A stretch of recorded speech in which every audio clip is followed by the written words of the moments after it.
Emer Sefaé est l'entraîneur qui a fait la fierté de tout Ivoirien et aussi de nombreux Africains. Il a su définir l'histoire du football ivoirien en remportant la Coupe d'Afrique des Nations. Il a eu une vie très émouvante, c'est pourquoi nous vous invitons à regarder cette vidéo jusqu'à la fin pour découvrir son parcours historique.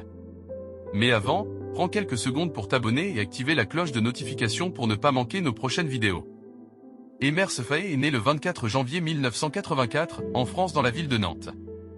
Dès son enfance, il était passionné par le football et rêvait de devenir un footballeur professionnel. Il va donc intégrer un centre de formation dans sa ville natale pour apprendre les bases de son futur métier. Il intègre alors en 1999 à l'âge de 15 ans, le FC Nantes. Les formateurs comprennent très vite qu'il dispose d'un joueur talentueux ayant toutes les qualités pour briller au plus haut niveau. Il est intégré dès l'âge de 16 ans à toutes les sélections de jeunes de U17 et U21 de l'équipe de France. C'est ainsi qu'il remporte son premier titre majeur de championnat du monde des moins de 17 ans en 2001 avec l'équipe de France.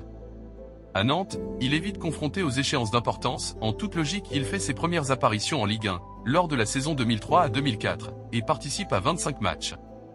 Dans cette première saison, on le remarque d'abord pour ses qualités de récupérateur de balles, mais aussi pour sa faculté à percer les défenses. Jusqu'ici, Emer Sefaé était destiné à jouer dans l'équipe nationale française. En 2005, à la suite des changements des règles de la FIFA concernant l'éligibilité des équipes nationales, Emer Sefaé a décidé de ne plus jouer pour l'équipe de France, mais plutôt de rejoindre son pays.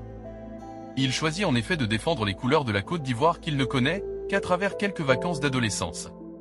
Sa démarche s'appuie sur un nouveau règlement de la FIFA stipulant, ainsi un joueur disposant de la double nationalité peut changer de sélection, même s'il a déjà été choisi dans une autre sélection des jeunes. Il est donc sélectionné pour la première fois à l'équipe nationale de Côte d'Ivoire, pour un match de qualification pour la Coupe du Monde contre le Bénin, le 27 mars 2005, remporté de 3-0 en faveur de la Côte d'Ivoire. Le 9 mai 2007, Nantes est relégué de Ligue 1, et Emer Sefaé fait une demande de transfert. Il était obligé de quitter son club formateur. Nantes se voit se séparer de nombreux joueurs du fait d'être descendu en Ligue 2, Emer Sefaé doit trouver un nouveau club d'une toute autre ambition. Au cours du mercato de l'été 2007, Emer Sefaé est finalement transféré en Première Ligue en Angleterre le 2 août 2007, signant un contrat de 3 ans, recruté à plus de 3 millions d'euros.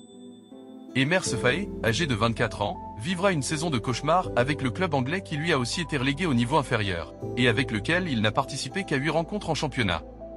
En juin 2008, il est prêté à l'OGC Nice en Ligue 1, en vue d'un transfert définitif. Il a fait ses débuts dans son nouveau club le 9 août 2008, lors d'une défaite de 1-0 contre le Havre. Le 1er février 2012, il a annoncé sa retraite du football à 28 ans, en raison des problèmes persistants de phlébite. La même année, il rejoint le centre de formation de son ancien club de Nice, afin d'obtenir le diplôme d'entraîneur de football.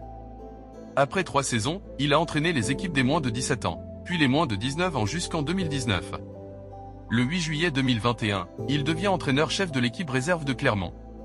Le 20 mai 2022, il devient manager de l'équipe des U23 de Côte d'Ivoire et entraîneur adjoint de l'équipe senior de Côte d'Ivoire, sous la direction de Jean-Louis Gasset.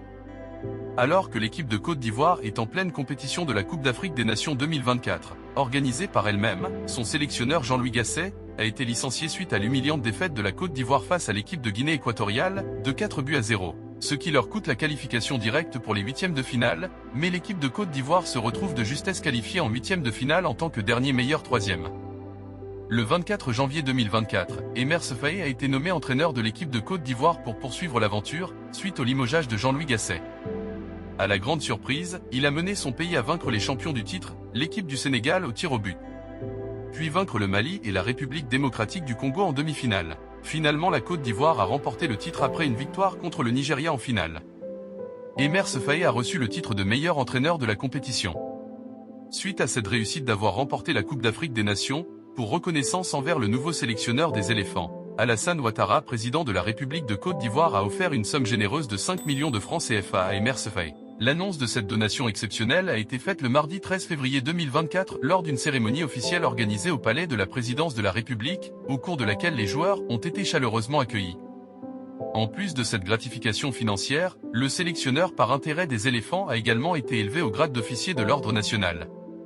Une autre expression tangible de la gratitude du chef de l'État, envers l'entraîneur qui a conduit les éléphants à la victoire, lors de la Coupe d'Afrique des Nations 2023. Emer Sefaé est passé en quelques semaines du statut d'entraîneur intérimaire, à celui de héros national.